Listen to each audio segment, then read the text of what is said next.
G'day, ZiggyD here, and I'm here with Matther Cooper, lead game designer for Heroes of the Storm. Would you kindly like to introduce yourself to some of my viewers who don't know exactly what your role is and explain a bit of what you do for Heroes? Absolutely. So Matther Cooper, game designer, not lead, maybe someday, but so I work on a lot of the talent design. I'm in a lot of feedback meetings with the hero guys and the map guys, and work a lot with the balance guys as well. So touching a lot of the creative design really in general in the game, and kind of get to touch everything, which is a lot of fun. So I have to jump straight into the most exciting thing for me with this reveal earlier this morning. The Lost Vikings. I had a chance to have a hands-on with these guys, and it's actually 3 separate units, and there's control groups. Now, I'm a big RTS player. I played a lot of StarCraft 2. It's like one of my biggest games, and I have to say, as soon as I saw that, I was just like, wow, this is a game changer for me. So I'd like to know firstly, how did you guys come up with the idea to bring back this like ancient piece of Blizzard history, and how did you want to convert that into the game? Right, so the Lost Vikings is kind of a fan favorite. Like, I think that was probably the most requested hero from last Blizzcon. Everyone loves the Lost Vikings. Everyone was hoping we could bring them back. So that was a character we were really like. We left last Blizzcon. We're like, okay, this is a character we really want to try and do something cool here. And it got us to thinking to like, well, what kind of character can this be? Like, is this a warrior? Is this a DPS character? So we weren't really sure. But we really wanted to play up the nature that it's 3 different characters, right? Because that's what the fans know, right? Like Olaf, Balog, and Eric. And we got to thinking, okay, what if we could let you control all 3 characters at a time, right? How's that going to work in this kind of game? So, you know, depending on how good you are, you can maybe soak all 3 lanes. If you're a little newer, maybe keep them all together, and then they're pretty powerful. Yeah, a lot going on there. Yeah. You got a chance to play them a little bit? Yeah, I had a chance to play them and like splitting them up and trying like, you know, to micromanage from the start of my StarCraft 2 days. Had to bring up some of that. It was pretty awesome to see like just how much variety in gameplay they offer, and how much I felt like I was constantly playing. There was no downtime, because if I had 1 or 2 of my guys die, I would usually have enough time to pull back my 3rd one, and I would still be in the action. I'm curious though about like the balancing concerns for having 3 separate units. As you said, you can have 1 in each lane, which gives your team a lot of freedom to pursue an objective or something like that. How has your concerns played out for that? So I think we're going to learn a lot more once these guys get in the live, once they're in the wild, and we can start seeing kind of the pro players playing with them. You know, we have some concerns. I think it's along the same lines of Matther, right? Like, we have to tune them in a way that a newer player can still have fun with them, and at the same time, when you get a professional player who's just, you know, microing, you know, near perfectly, you know, how effective they are is going to go through the roof. But we're gonna have to see how that plays out. We think we've hit a pretty sweet spot where they're fairly tough. Like, they're all weaker than hero, but when all combined, they're actually, you know, they have more stats than a normal hero would. But we'll have to see how that plays out. You know, they're more susceptible to AoE effects, right? Because there's all 3 of them. If you play all 3 together, you know, an orbital strike from Nova is gonna do a lot more damage than if you're playing a single character, right? So we're still kind of seeing how that's gonna play out. Yeah. What were some of your like gameplay objectives, I guess, on like talking like the meta of making a character like this that can split up and have so much, you know, map presence overall? We want to leave it pretty open to the players, and we'll kind of see what the players do. Definitely one gameplay option that we were trying to really hit with these guys is allowing you to be all over the map at the same time. So the Vikings, it's kind of a term we use from like StarCraft, but they're very much movers and shooters. They don't have a lot of abilities, but it's about their movement and how they attack, right? So Olaf, he's your tanky Viking, but he's pretty slow, right? So he's a melee guy. He wants to get in combat, and when he takes a little bit too much damage, you can pull him back. And he kind of has Murden's trait, where he'll start healing up rapidly. Balog, he's kind of a medium range Viking. He's a little bit faster than Olaf, and he does a lot of splash damage, so that's kind of he's your high damage Viking, right? He's kind of the guy you want to protect in a situation, but he can go to a lane and quickly clear out the minions. And Eric, he's very fast, has quite long attack range, but he's also pretty weak. So he's the guy I like to send to go cap a watchtower, right? Because normally if I'm playing a Zeratul or a Nova, I'm cloaked, so that's good. But I have to, you know, I'm using my whole character to go cap a watchtower, which isn't maybe always the most, you know, efficient way to be playing. But with the Vikings, you can be playing, you know, in 2 different lanes and capping a watchtower, or, you know, taking a siege giant cap and taking a watchtower at the same time. So there's, you know, I don't know if we know everything that players are going to do yet, but it's definitely, you know, sky's the limit, I guess. There's a lot of possibilities. Yeah, it seems like a really high potential skill cap for this. Like, you could get some StarCraft 2 pro gamers who are already coming over to Heroes and I think really latching onto this sort of character and what they can do with that and really sort of abuse some of the power they've developed in previous games. So I am pretty excited to see how that plays out. You mentioned a few times, and we talked about like the higher skill cap, but you also mentioned that you want this to be like also a pretty accessible hero. When they group together, it works pretty well with newer players. How do you feel that will work out? Will it be like one of the easier or sort of medium to high difficulty heroes? I think Vikings are absolutely going to be medium to high, like, or more, you know, high to high, right? Like, I think there is, because you can control them all at the same time, because they're, you know, when combined, they're actually pretty powerful. I think that will provide something for newer players to kind of latch onto. They don't have to be doing all the split gameplay I'm talking about of, like, you know, looking for watchtowers to cap and stuff like that. But I think absolutely, like, this is, in my opinion, even a little bit more challenging than like Abathur to play, because at least Abathur, you're probably in a town, or maybe even if you're a little newer, you might be in your fountain, so you're always kind of safe. Vikings have different death timers, you mentioned that earlier, so you know it's not super risky if one Viking dies, you still get to play with two, but I think it is pretty hard to play, you know, correctly at a high level. And I think newer players can definitely, they can try and keep them all together, but it's definitely a hard to hard character, or medium to hard character, like you said. Yeah. It seems like with the like awareness required to keep, like just keep track of all their healths as well, and like which ones you need to pull back. And we're doing we're trying to do a lot of like custom UI and stuff like that. Yeah. And that's something we're going to start doing for more of our characters also. But Vikings are one of the, I think one of the first characters that really needs some custom UI, just because you know, you can have one horse using Hearthstone while another one's mount, or not, they're not mount, but using the Z power, and you know, another one's going to pick up a Moonwell, and just there's so much different, you know, how do we do that for UI? So there's a lot of challenges. Yeah, I noticed the split up health bar and everything like that. That was awesome. Split up death timers and stuff. Yeah. One thing I did notice with them is I don't know if this is true, but based on my testing, they used abilities as a group. So if I used my Q jump ability, which gives invulnerability to the group, I can control them separately in the way that they jump after that.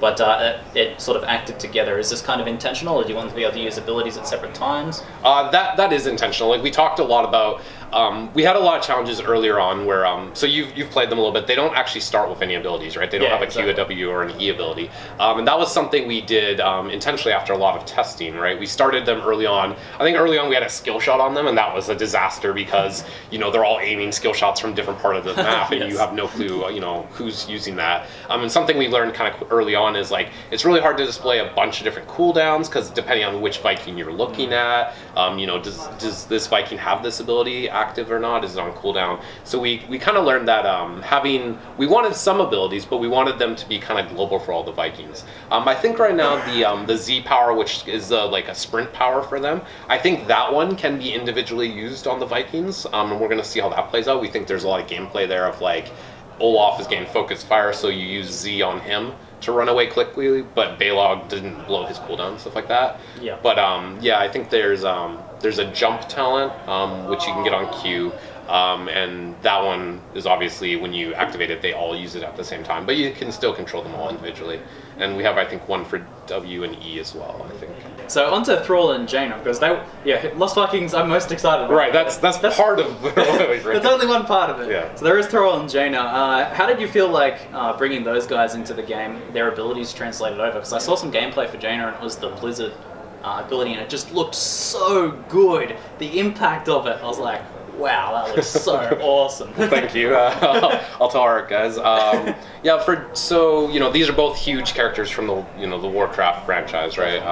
So I'll talk Jaina, I guess, first. For her, you know, she's a mage from World of Warcraft, which means she can do a lot of different things, but we really wanted to focus her on being a frost mage. So her ability kit, she's got Frostbolt, Blizzard, Cone of Cold, and then for your heroic abilities, you can choose between a Water Elemental or a Ring of Frost, right?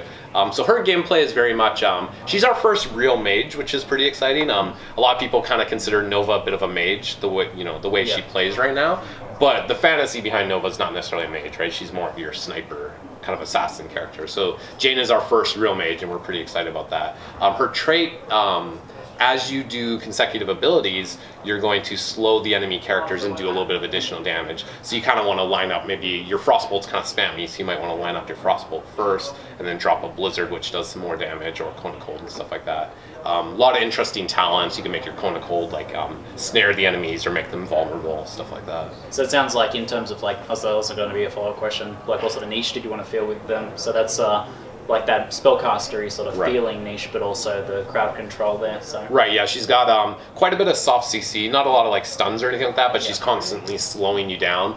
She does pretty high damage, right? Her Q, W, and E all do damage, which is, you know, not something we do a lot of, right? Like if you look at Zeratul or Nova, they've got 2 of their 3 abilities are about damage, right? But Jaina, all 3 of hers are about damage.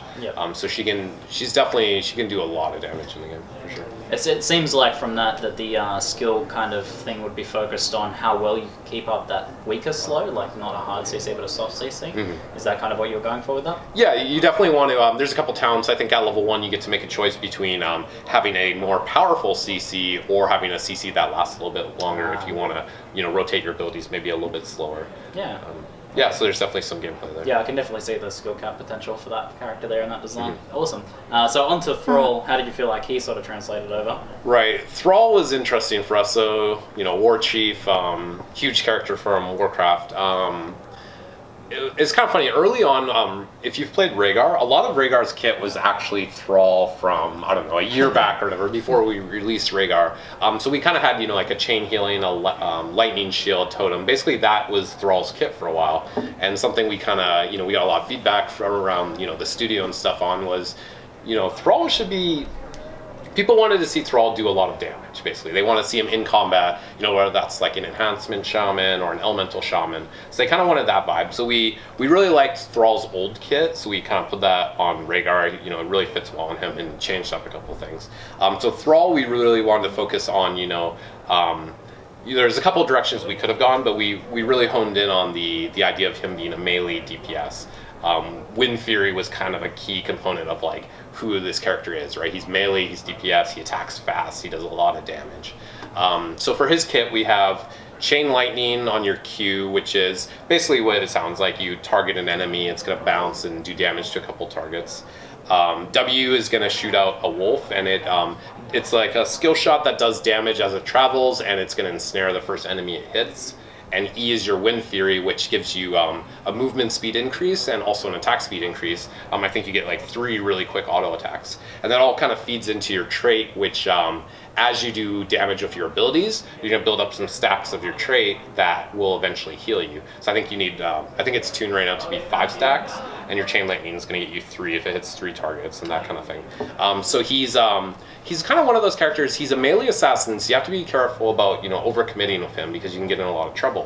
He doesn't have a real escape like Zeratul for Blink, but he's got a lot of built-in sustain through his healing. So you can almost go without a support on him in some situations, and you can fight a lot of different characters one-on-one and probably come out ahead. Sounds like it promotes a more aggro playstyle, a highly skilled aggro playstyle. Right, yeah. You can keep those stacks up and get those heals, you can have a lot more sustain. Yes. That makes a lot of sense. Awesome.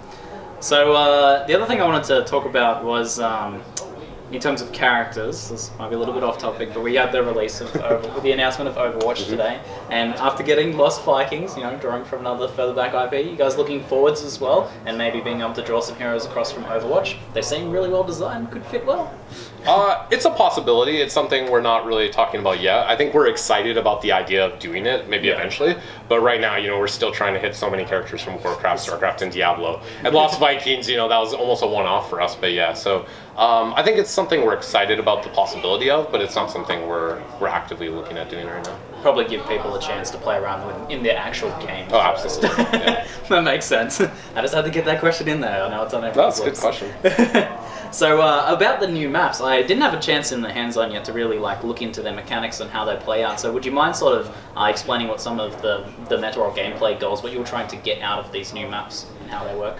Sure. So Sky Temple's new battleground we're showing at BlizzCon. So if you get a chance later, you can play it, you know, in the press room or downstairs. But basically, this is a new tile set. It's we're calling the tile set Luxoria. So it's a desert theme, kind of Egyptian themed tile set.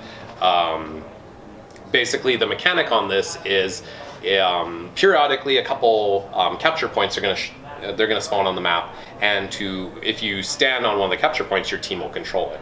And when you control it, it has ammunition, and it's going to deplete its ammunition as it fires at enemy towns.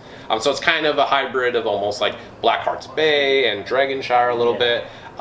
Sometimes we spawn 1 shrine up to 3, kind of top lane, middle lane, and bottom lane. It's random. And then also when you're standing on these shrines, there's kind of these almost like statues, I guess, you know, like the Egyptian statues that will come to life and fight you. So they're kind of weak PvE. They're not really that powerful, but one of them has like an AoE knockback and stuff like that. So not only are there probably 2 teams, you know, contesting a single shrine, but there's also some monsters coming in to fight over those shrines. And then, you know, it's got the normal, you know, we have siege giants on the map, you know, you're going to lane and stuff like that. So once those objectives are kind of depleted or whatever, you're going to go back to lane, maybe team fight a little bit, and then they'll respawn maybe in new locations. Yeah, it sounds like you said it was like a hybrid of the other 2 maps. It sounds a bit more like a dynamic sort of Dragonshire, the fact that they can move around, I assume, and that they can different amounts spawn. So. Right, and that's cool too. Like I don't know exactly. I think there might be like 20 points of ammunition on one of the capture points. So your team might, you know, get 8 of the shots off until you have to run away, and the enemy team gets 12. You know, so it can be split down the middle. You know, you can get the whole thing. So it's definitely a lot of interesting gameplay, especially like, is there 3 active at a time? How do we split up? Do we forget, you know, top lane and try and take 2 of them, or do we go for all 3? And if you put Vikings in on that, maybe you do go for all 3 because they can kind of hold multiple. So pretty interesting. That'll be pretty tricky. Are you able to talk about the other map at all? So the other map is Tomb of the Spider Queen. I believe. Yeah, I can talk a little bit about that. So that's another map we're working on internally, still prototyping it a little bit. Same tile set as Luxoria. It looks a little bit darker in the videos because it's kind of more the like Sky Temple is, you know, the kind of the, I guess, pretty like you're up, you know, whereas Tomb of the Spider Queen is kind of the crypts, you know, kind of that vibe of the battleground. The mechanic on that one is a little bit different, where basically you're collecting tokens from the minions as they die. So, you know, our other battlegrounds cause you to kind of leave lanes and go capture a tribute or something like that. Whereas this battleground, you collect the map objective by staying in the lanes, which is a little bit different. There's a couple of vaults on the map that you want to collect enough of these tokens to turn into the vaults. If you die, similar to Blackheart's Bay, you'll drop all your tokens, but they're team specific, so the other team can't pick up your tokens. They can deny your tokens. They'll eventually disappear. Once your team turns in enough tokens, we spawn basically a monster in each lane for that team, and they push. So it's kind of like almost getting a curse on Curse Hollow, but it's per lane, right? If the team quickly kills the top lane monster, then that lane's fine, but the bottom and middle lane will be pushing. So it's kind of interesting there. It sounds like more of a traditional sort of farming map from like the hero brawler genre. Yeah, it's definitely we're obviously trying to get a wide variety of different mechanics and stuff like that through our heroes and through our battlegrounds. So this one's definitely kind of more of the traditional like stay in lane, farm, but come together and team fight. You know, try and deny the vault and stuff like that. So. Nice, awesome. Yeah, I can see how they kind of round out the roster a little bit more in terms of variety. Then awesome. So bringing our focus outwards a little bit, I want to talk about like the alpha. What has been the biggest surprise for you guys in terms of development and feedback from the technical and normal alpha? Biggest surprise. These questions are always a killer, aren't they? We just like, what's your favorite thing in the world? Right. Yeah. What's my favorite character? There's I don't know if there's been any big surprises. Like, we've definitely seen some strategies we didn't think of. You know, early on we put in a version of Murky that was very kind of backdoor centric.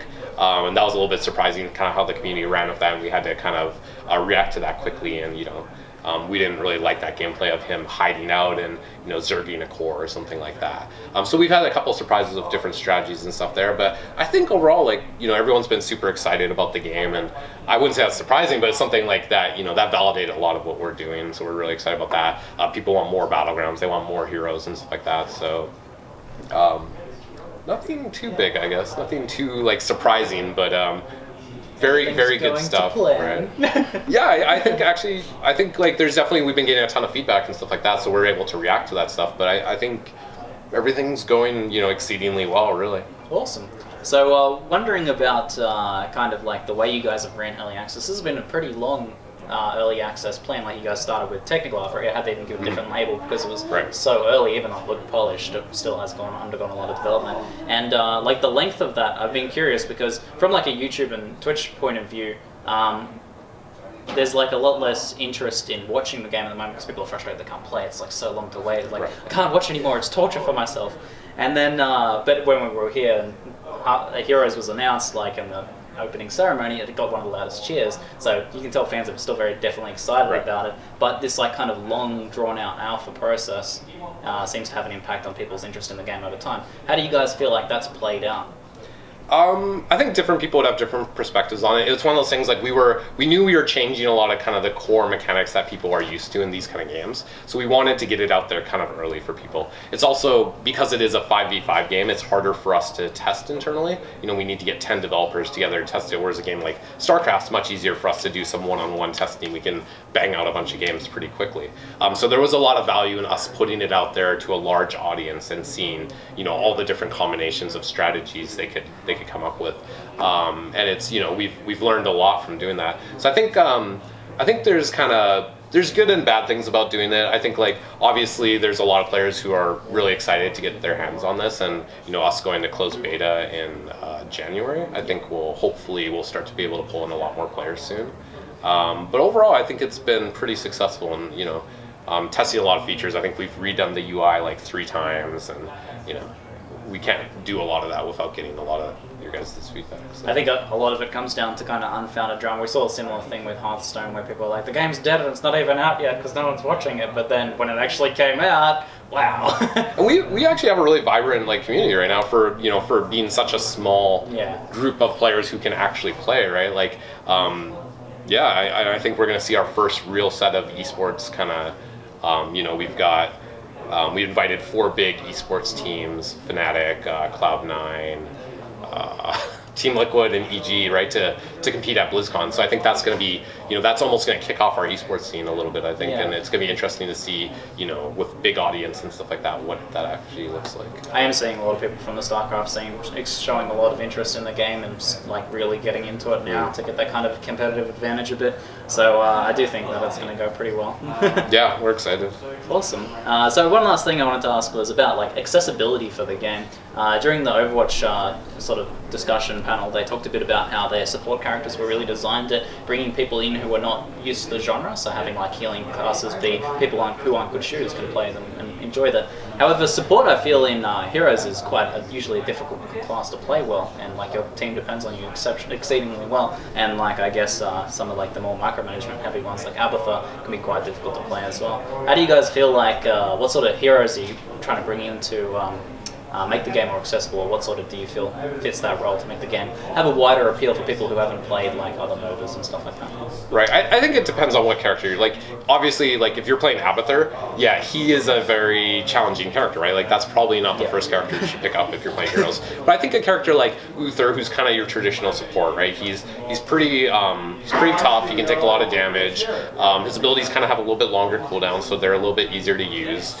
Pretty straightforward, right? A big heal, an AoE heal, single target stun. So I think a character like that's actually not too difficult for players to pick up. Lily, you could argue maybe she's challenging, maybe she's not, but she's designed to actually be pretty simple because you don't have to target any of her abilities, right?